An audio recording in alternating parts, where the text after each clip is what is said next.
성도 여러분 안녕하십니까?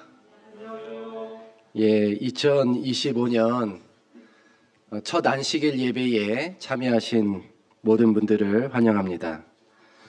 오늘 특별히 저희 교회를 처음 오신 분들이 있습니다.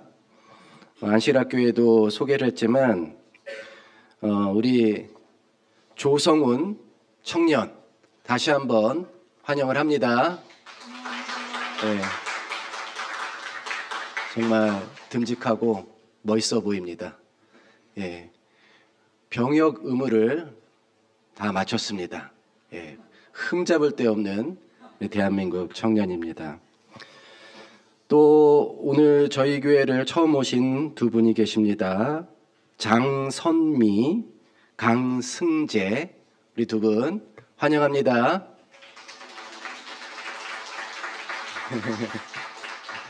예, 교회를 처음 오셔서 매우 낯설 것이라고 생각하는데요. 우리 장선미, 제 머리를 해주시는 미용실 원장님이십니다. 예. 그리고 아드님 강승재, 올해 고3이고요. 이야기를 참 많이 들었습니다. 오늘 이렇게 주의 성전에서 만나볼 수 있게 돼서 너무나 감사합니다. 또 오랜만에 우리 도르지 그리고 다나카였나요? 우리 나시카, 다시카. 예, 우리 두 내외에 저희 교회를 다시 방문해 주셨습니다. 환영합니다. 그리고 오랜만에 우리 김슬기 자매 저희와 함께 예배하고 있습니다. 반갑습니다. 오늘 새해 첫날이라 정말 많은 분들이 저희와 함께 해주셔서 우리 하나님께 예배하고 있습니다. 여러분 새해 결심 많이 하셨어요? 아까 결심 많이 적어내셨습니까? 예. 새해에는 많은 분들이 결심을 하는데 일반적으로 남자들은 술을 끊겠다는 결심을 많이 한다고 합니다. 또 여자들은 살을 빼겠다고 하는 결심을 많이 한다고 그래요. 신자들은 특별히 올해는 꼭 성경을 통독하겠노라고 하는 결심이 제일 많다고 합니다. 그런데 여러분, 결심대로 되던가요? 예, 매년 하는 결심이지만 잘 되지 않아요. 그래서 연말이 되면 한 해를 돌아보며 이런 생각을 하죠. 나는 최선을 다했는가? 최선을 다했나? 여러분은 최선을 다하십니까? 예, 이 질문을 미국에서 미국 학생과 한국 유학생들에게 던졌다고 그래요. 그랬더니 미국 학생은 거의 대부분 자신은 최선을 다했다라고 이야기를 하고 한국 유학생들은 최선이라고 말하기에는 아직 부족하다라고 얘기한다고 그래요. 그래서 교수가 살짝 물어봅니다. 학점이 어떻게 돼? 물어봤더니 한국 유학생은 A예요. 미국 학생은 B입니다. 여러분, B 학점에도 자신은 최선을 다했다고 말하는 사람과 A 학점임에도 불구하고 아직 최선을 다하고 있지 못하다고 말하는 학생과 훗날의 삶이 어떻게 될지는 우리가 충분히 예상할 수 있을 것 같습니다. 그런데 한국 사람도 유학을 가니까 저런 악착 같은 정신력이 발휘가 되는 거예요. 그렇죠? 우리 유학생. 예, 한국 사람도 밖에 나가면 다 애국자가 되고 정말 훌륭한 사람이 됩니다.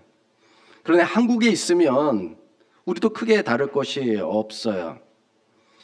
여러분, 사실 최선을 다한다는 것이 쉬운 이야기가 아닙니다. 심지어 우리가 최선을 다했다고 말할 때 실상은 최선이 아니라 차선을 선택할 때가 많아요. 우리는 최선이 아닌 차선을 선택하면서 나로서는 이게 최선이야 라고 합리화할 때가 많은 것입니다. 이런 식으로 차선을 최선으로 둔갑시키면 최선의 표준이 점점 낮아질 수밖에 없겠죠. 저는 오늘 우리가 생각하는 최선과 주님이 생각하는 최선이 어떻게 다른지를 보려고 합니다. 먼저 이 말씀을 함께 읽어보겠습니다. 시작. 보라, 내가 택한 종, 곧 내 마음에 기뻐하는 바, 내가 사랑하는 자로다. 내가 내 영을 그에게 줄 터이니 그가 심판을 이방에 알게 하리라.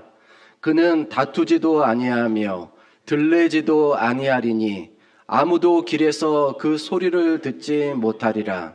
상한 갈대를 꺾지 아니하며 꺼져가는 심지를 끄지 아니하기를 심판하여 이길 때까지 하리니.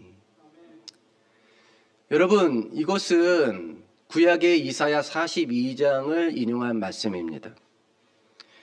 여기서 하나님은 예수님을 가리켜서 내가 택한 종이라고 부르셨습니다. 그런데 여기서 종이라는 말은 노예를 지칭할 때 쓰는 말이 아니라 일꾼들과 함께 일하지만 부모의 재산을 물려받을 아들을 지칭하는 파이스라고 하는 말이에요. 그러니까 그냥 종이 아니라 사실은 후계자라고 하는 뜻이 됩니다. 예수님께서 하나님의 종이 되신 것은 아버지의 사랑스러운 선택과 또 아드님의 자발적인 반응이 이뤄낸 결과입니다. 마찬가지로 우리가 하나님의 종이 된다고 하는 것은 그분의 사랑스러운 선택과 부르심 때문입니다. 따라서 우리는 기쁜 마음으로 그 부르심에 반응하고 최선을 다해 충성해야 할 것입니다. 또 하나님은 사랑하는 아들에게 자신의 영을 줄 것이라고 말씀하셨어요. 이 말은 아들이 선택하는 길이 아버지의 마음과 그 정신에 일치할 것이라고 하는 뜻입니다. 그 가운데 아버지께서 아들에게 주신 사명 중 하나는 열방의 심판을 알리는 것이라고 하셨어요. 심판을 이방에 알리게 하겠다고 하셨어요. 근데 우리가 이사야 42장의 말씀을 보면 여기서 심판이라고 번역한 단어를 공의라고 이야기했습니다. 즉 아들 하나님이 이 땅에 오셔서 해야 되는 가장 중요한 일은 하나님의 사랑과 공의에 대해서 오해하고 있는 이 땅에 그 진실을 밝히는 것입니다.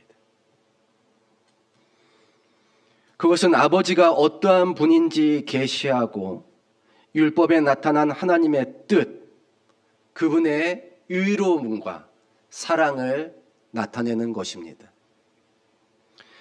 그렇다면 예수께서 이 사명을 이루기 위해서 어떻게 최선을 다하셨을까요?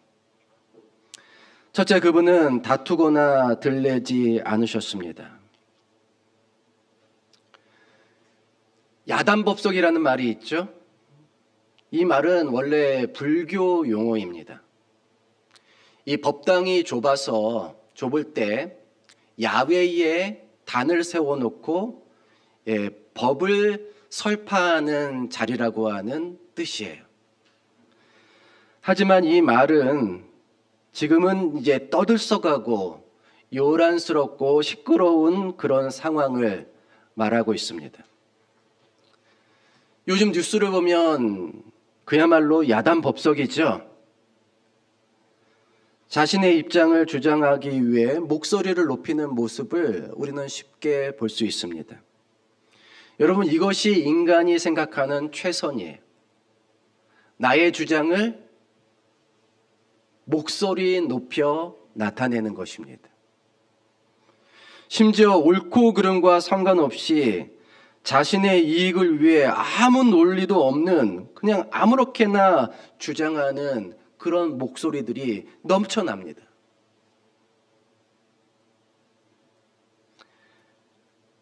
세상 사람들만 그렇게 하는 것이 아니에요.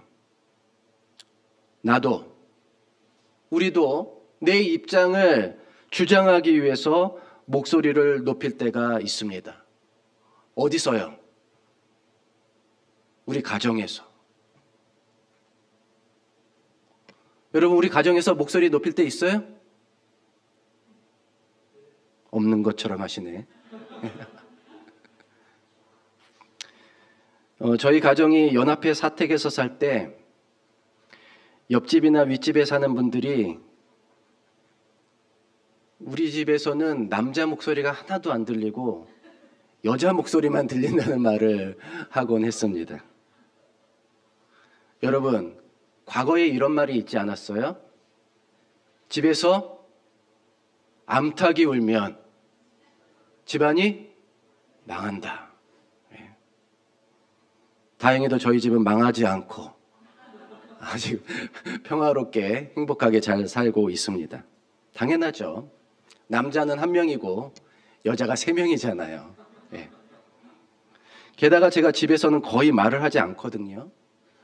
우리 집사람이 저에게 애원할 때가 있어요. 제발 말 좀 해보라고. 말을 안 하니까. 여러분, 아무튼 우리가 서로 소리를 높이는 일이 없도록 주의를 해야 합니다. 가정에서도 또 교회에서도 우리가 맺고 있는 모든 관계에서 우리는 소리를 높이지 않도록 조심해야 합니다. 예수님은 들리지 않는 분이라고 하셨어요. 여기서 들레다라는 말은 소리를 지른다는 뜻입니다. 성경에서 들레다라고 하는 이 특별한 말을 어떤 상황에서 사용했는지를 보니까 유대인들이 예수님을 십자가에 못 박으라고 소리칠 때, 그분을 없이 하라고 외칠 때, 또 예수님이 귀신을 내쫓을 때 귀신이 소리를 지르며 나가는 상황에서 들레다라고 하는 표현이 사용되었습니다. 즉 상대방을 공격하거나 저주하거나 비난할 때 목소리를 높이는 행위가 들리는 것이에요. 여러분, 사람들이 이렇게 들리는 소리를 낼 때 주님도 덩달아 그분의 목소리를 높였다면 어떻게 되었을까요? 과연 그것이 하나님의 생각과 일치되는 일이었을까요? 과연 그것이 하나님의 성품과 그분의 공의를 나타내는 일이 되었을까요? 가끔 우리는 누구와 싸울 수밖에 없었다고 말합니다. 그러나 결코 소리를 높이는 것이 하나님의 영광을 나타낼 수는 없습니다. 꼭 우리가 소리를 높이지 않더라도 우리가 인터넷에서 댓글을 보면 서로를 비난하는, 그래서 꼬리와 꼬리를 물고 있는 그러한 댓글들을 많이 볼 수 있습니다. 예수님이 다투거나 외치지 않으셨다는 것은 그분이 논쟁하지 않고 때로는 조용히, 때로는 침묵의 행동으로 하나님의 뜻을 전하셨다고 하는 의미입니다. 여러분, 사실 진리를 전하기 위해서는 꼭 많은 말이 필요하지 않아요. 큰 목소리도 필요하지 않습니다. 오히려 조용한 음성, 그리고 묵묵한 행동이 더 많은 것을 이야기합니다. 하루는 어느 선배 목사님으로부터 전화가 왔어요. 재림교인들 사이에서 한때 유행했던 어느 기독교 서적에 대한 비판글이 재림마을에 올라왔다고 읽어보라고 하는 말씀이었습니다. 아마도 저에게 좀 반박을 해보라고 하는 취지였던 것 같아요. 왜냐하면 그 목사님과 저는 그 책을 너무나 좋아했기 때문입니다. 그 비판글을 읽어보니 그 책에 교리적인 오류가 있다는 그런 주장이었어요. 그런데 그 책을 읽는 재림교인이라면 누구든지 거기에 우리 교리와 맞지 않는 내용이 있다는 것을 쉽게 알아차릴 수 있습니다. 그럼에도 많은 목사와 신자들이 그 책을 읽었던 이유는 그동안에 나왔던 어떤 기독교 서적보다 훌륭했기 때문이에요. 여러분, 우리가 감자에 독이 있을 수 있다는 사실을 알잖아요.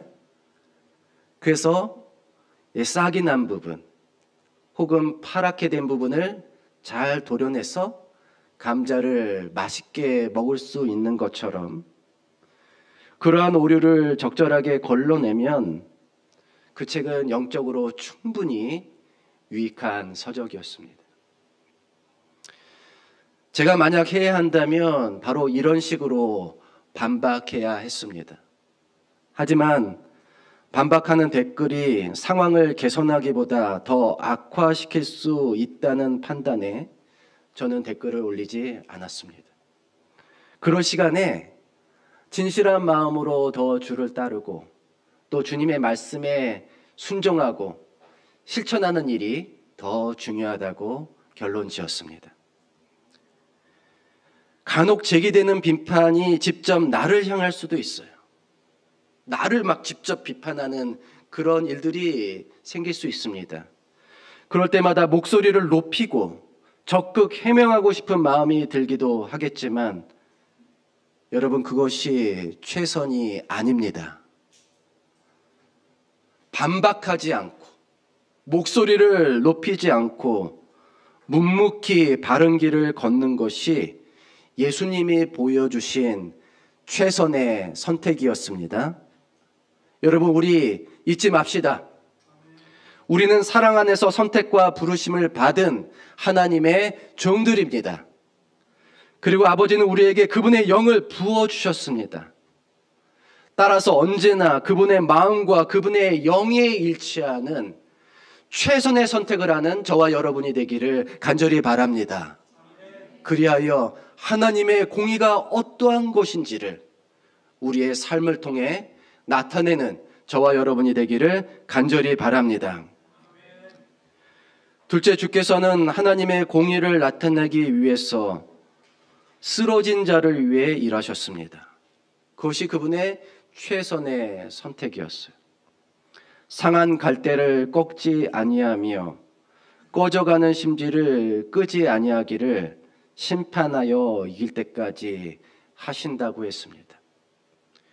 여러분, 우리는 상한 갈대 어떻게 합니까? 상한 갈대 꺾죠. 예, 시들은 나뭇잎 어떻게 해요? 끊어버리죠. 꺼져가는 심지는 어떻게 해요? 갈아야죠. 예, 갈아야 됩니다. 그러나 예수님은 그렇게 하시지 않겠다고 하십니다. 가끔 환자가 치료해줄 병원을 찾지 못해서 응급실을 뺑뺑이 돌다가 사망했다는 소식이 들립니다. 우리는 병원이라면 당연히 아프거나 다친 사람을 받아서 치료해 줄 것이라고 생각하지만 막상 병원은 치료 가망성이 없거나 치료비를 지불할 보호자가 없는 환자는 받지 않는 경향이 있습니다. 우리는 경제적으로 어려움을 당하면 당연히 은행에서 도와줄 것이라고 생각하지만 은행은 회생 가능성이 없는 기업과 개인에게 절대 돈을 빌려주지 않습니다. 은행은 돈이 있는 사람에게만 돈을 빌려줍니다. 돈이 없는 사람에게 필요한 돈을 빌려주지 않습니다. 학교는 당연히 배움이 부족한 학생들을 받아서 가르치는 곳이어야 하죠. 그러나 정작 배움이 절실한 이들은 제외되고 오히려 혼자서 잘 배우는 학생들은 학교를 골라서 가고 있습니다. 그렇다면 교회는 어떤 곳이어야 합니까?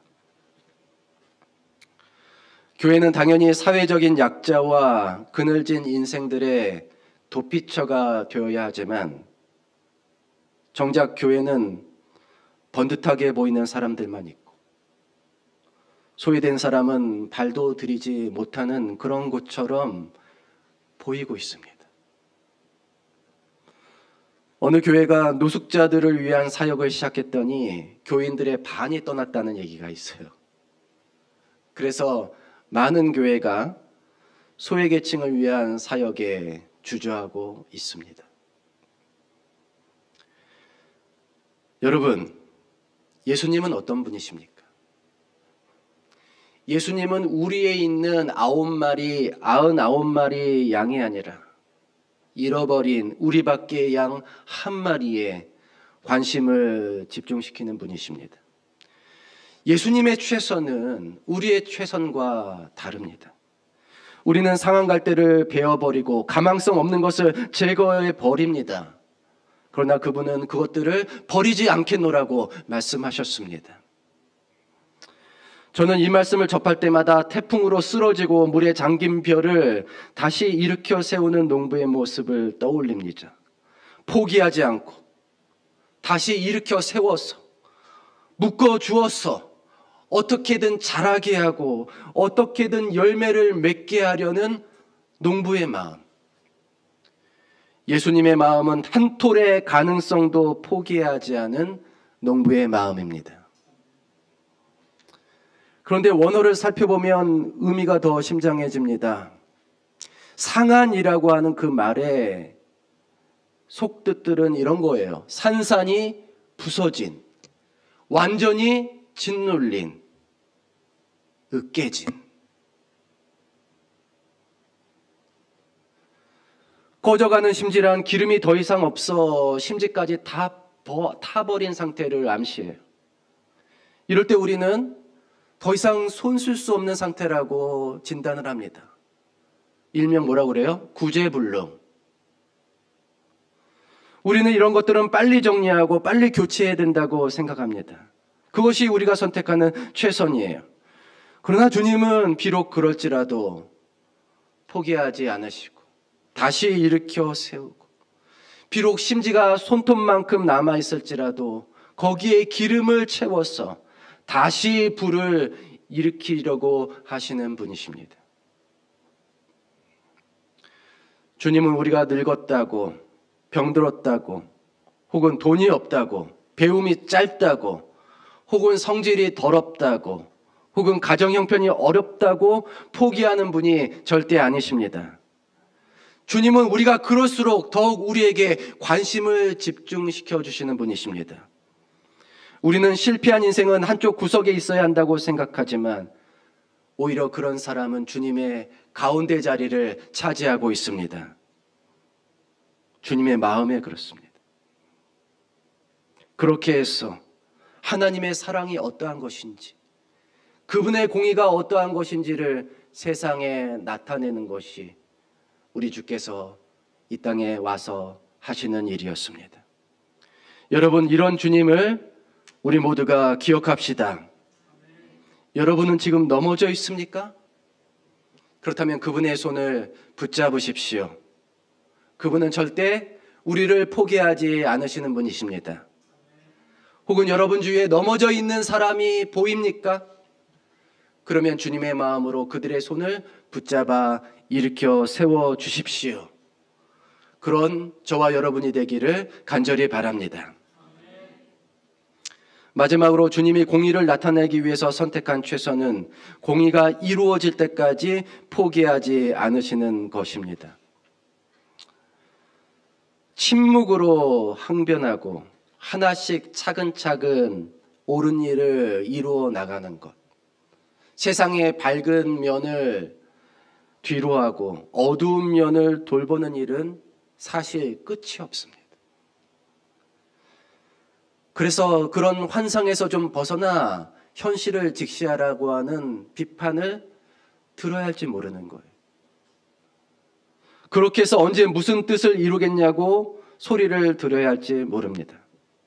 그러나 예수님은 정의가 이루어질 때까지 묵묵히 계속 할 일을 하겠다고 말씀하십니다. 최선의 일들은 늘 포기하라는 요구를 받습니다. 그게 네 말이 옳긴 옳은데, 그게 이상적인 말인데 현실이 그렇지 않으니까 뭐 하라고요? 포기하라고.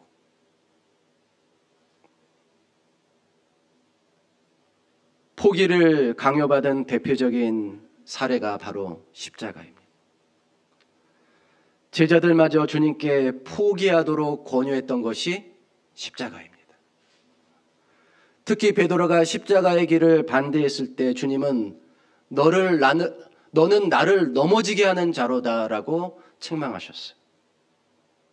심지어 주께서 십자가에 달려 계실 때도 사탄은 사람들을 충동질하여 내가 하나님의 아들이라면 십자가에서 내려오라고, 그만 포기하라고 유혹했습니다.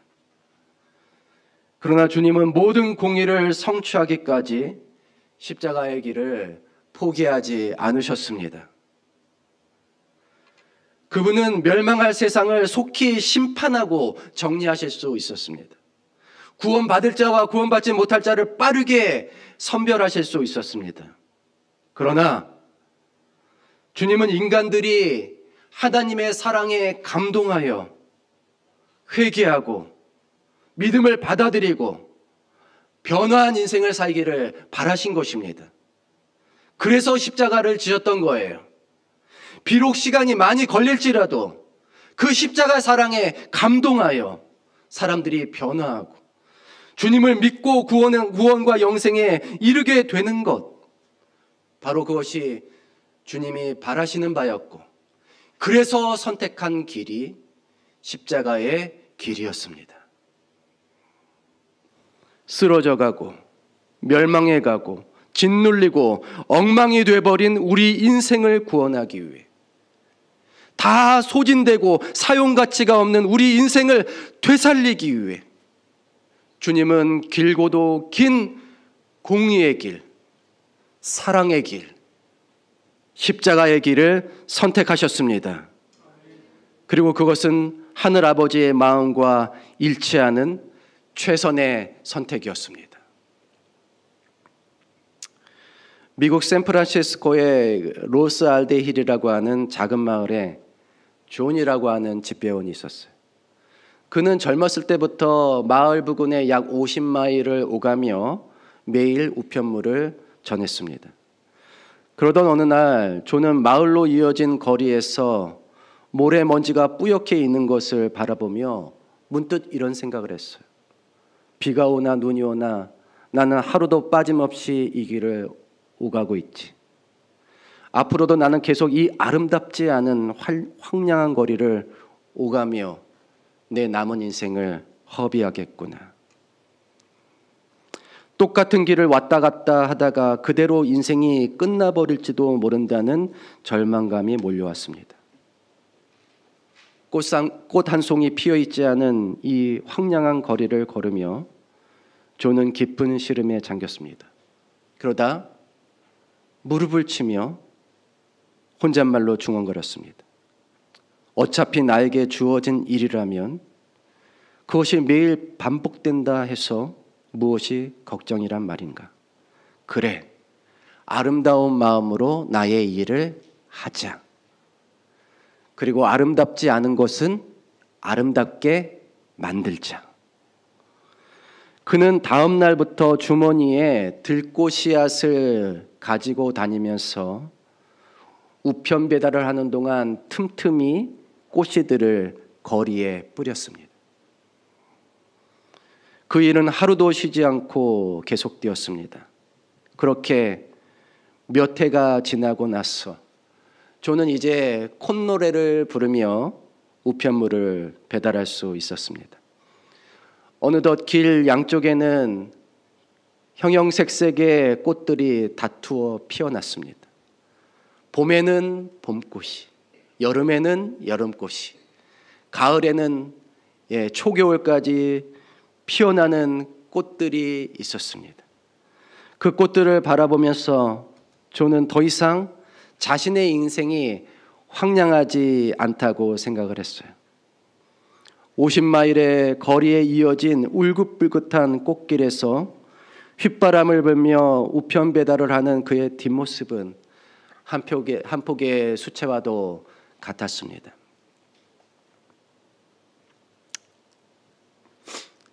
여러분, 저는 그날을 생생히 기억합니다.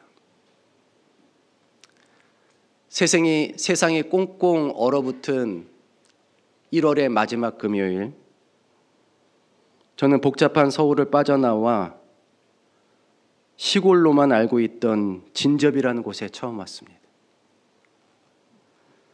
그리고 아무도 없는 진접교회 주차장에 들어와 한참을 차 안에 있었어요.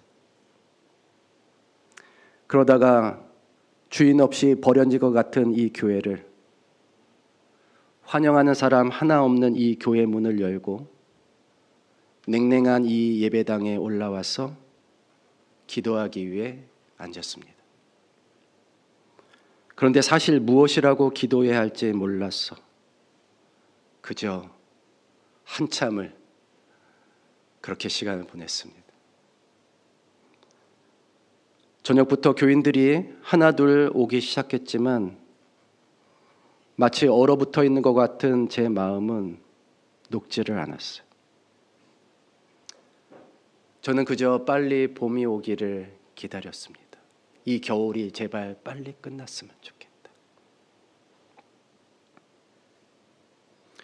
그리고 봄이 오자마자 제가 제일 먼저 했던 일은 교회에 꽃을 심는 거였어요. 꽃을 심으려고 했던 이유는 이 교회가 주인이 있는 교회처럼 보이게 하고 싶어서였습니다. 그리고 이 교회에 속한 성도들이 이렇게 예쁜 꽃처럼 하나님을 잘 나타내는 분들이 되기를 바랬기 때문입니다.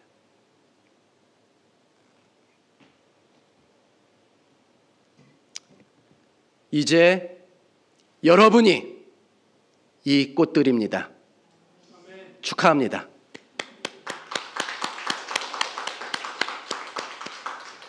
황량함을 아름다움으로 바꾸는 꽃들입니다. 계절마다 끊이지 않고 피어서 아름다운 향기를 뿜어내는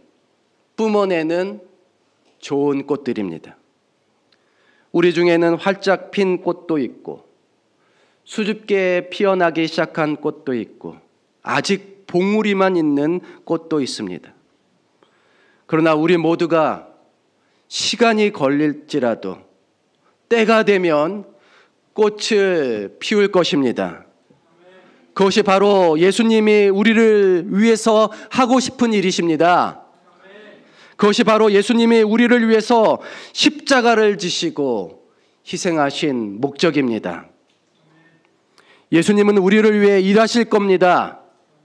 세상의 반대와 비난과 멸시와 조롱이 있을지라도 묵묵히 들레지 않고 우리를 위해서 일하실 것입니다.